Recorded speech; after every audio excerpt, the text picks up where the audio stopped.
Perkenalkan, nama saya Miki Mandome dengan NIM 230241167 dari kelas 5T6. Baik, dalam video kali ini saya akan membahas materi tentang artificial intelligence atau yang dikenal dengan AI. Langsung saja kita masuk dalam pembahasan yang pertama. Di sini ada bagan pengambilan keputusan.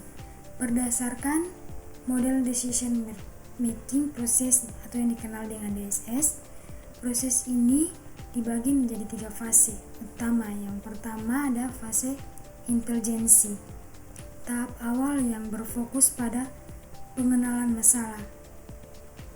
Aktivitasnya yang pertama menentukan sasaran organisasional, yang kedua menggunakan prosedur pemindahan dan penelitian, yang ketiga mengumpulkan data, yang keempat mengidentifikasi masalah, yang kelima menentukan siapa pemilik masalah, yang keenam mengklarifikasikan masalah, dan yang terakhir membuat pernyataan masalah. Hasil akhirnya adalah pernyataan masalah yang jelas. Dan yang kedua ada fase desain, tahap perancangan alternatif solusi. Aktivitasnya yang pertama membuat model atau formulasi, yang kedua menentukan kriteria untuk dipilih, yang ketiga mencari alternatif solusi, dan yang terakhir memprediksi dan mengukur hasil akhir. Yang ketiga fase pilihan, tahap pemilihan solusi terbaik. Aktivitasnya yang pertama membuat solusi untuk model, yang kedua analisis sensitivitas atau apakah solusi tahap terhadap perubahan, yang ketiga memilih alternatif terbaik, dan yang terakhir membuat rencana implementasi. Dan yang keempat ada implementasi solusi. Setelah solusi dipilih, dilakukan implementasi. Jika berhasil, maka tercapai sukses. Jika gagal, maka kembali ke proses sebelumnya atau perbaikan model, asumsi, atau pencarian alternatif lainnya. Inti dari gambar ini, proses ini bersifat siklik atau berulang, artinya jika solusi gagal, kita kembali ke tahap sebelumnya untuk memperbaiki. Ada 3 fase utama, yaitu intelijensi, desain, dan pilihan. Tujuannya adalah menentukan solusi terbaik untuk masalah organisasi dengan cara sistematis. Selanjutnya 3 fase pengambilan keputusan.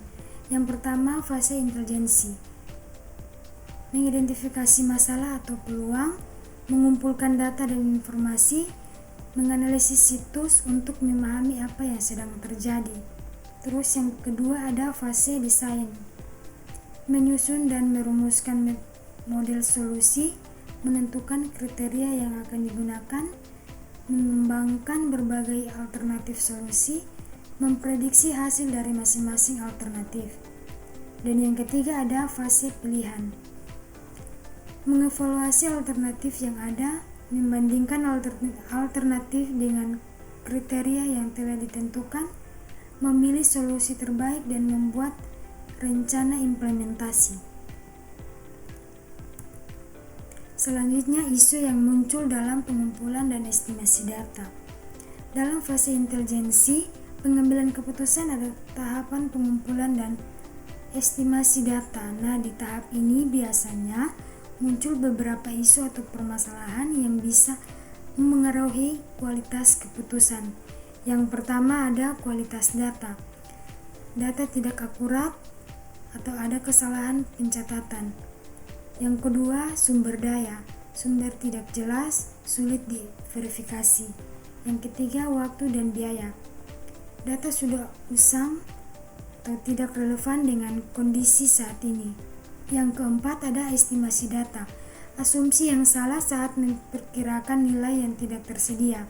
Dan yang terakhir, faktor manusia. Kesalahan input saat memasukkan data. Selanjutnya sifat model pengambilan keputusan. Yang pertama model Econ. yaitu bentuk fisik yang menyerupai objek aslinya, biasanya berupa miniatur atau replika, contohnya maket gedung dan globe atau bola dunia.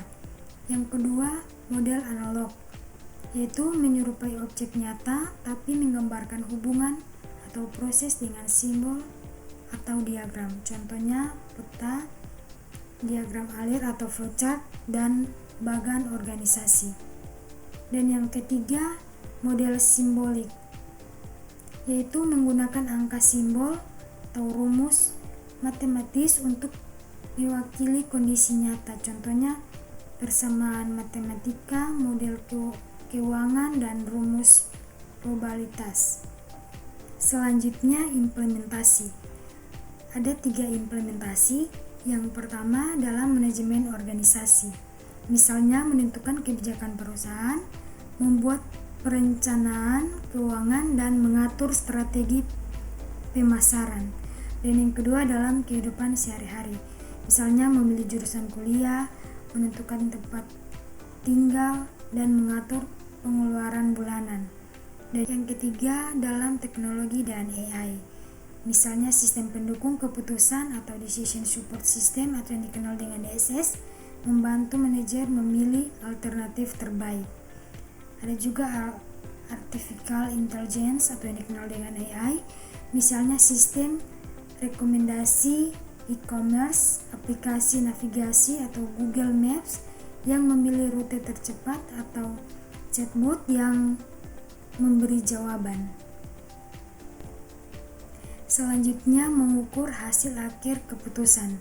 Yang pertama, kesesuaian dengan tujuan, yaitu apakah keputusan mencapai tujuan yang sudah ditetapkan, contohnya target penjualan tercapai setelah memilih strategi pemasaran tertentu. Yang kedua, efektivitas, apakah keputusan menyelesaikan masalah utama, contohnya pemilihan software baru berhasil mempercepat proses kerja. Yang ketiga, efisiensi, apakah keputusan menghasilkan manfaat besar dengan biaya waktu dan tenaga minimal, contohnya pengguna sistem online, menghemat biaya operasional. Yang keempat, dampak jangka panjang, apakah keputusan memberi hasil berlanjutan, contohnya keputusan pelatihan karyawan meningkatkan produktivitas dalam jangka panjang. Dan yang kelima, umpan balik dan evaluasi, mengumpulkan data setelah keputusan dijalankan, menilai apakah perlu penyesuaian atau pengambilan keputusan ulang. Mengukur hasil akhir keputusan sama dengan membandingkan hasil nyata dengan tujuan yang direncanakan, dilihat dari segi efektivitas, efisiensi, dan dampaknya. Yang terakhir ada kesimpulan. Dari materi yang saya bahas tadi, saya mengambil kesimpulan. Yang pertama itu pengambilan keputusan melalui 3 fase utama, itu intelijensi, desain, dan pilihan. Yang kedua, kualitas keputusan dipengaruhi oleh data, sumber daya, waktu, estimasi, dan faktor manusia. Yang ketiga, berlaku dalam berbagai bidang, manajemen, kehidupan sehari-hari, dan teknologi. Dan yang keempat, diklarifikasikan berdasarkan sifat masalah, tingkatnya, dan teknik yang digunakan. Dan yang terakhir, keberhasilan keputusan diukur dari efektivitas, efisien, manfaat, kepuasan, dan dampak jangka panjang. Demikian penjelasan dari saya. Jika ada salah kata, saya mohon maaf. Sekian dan terima kasih.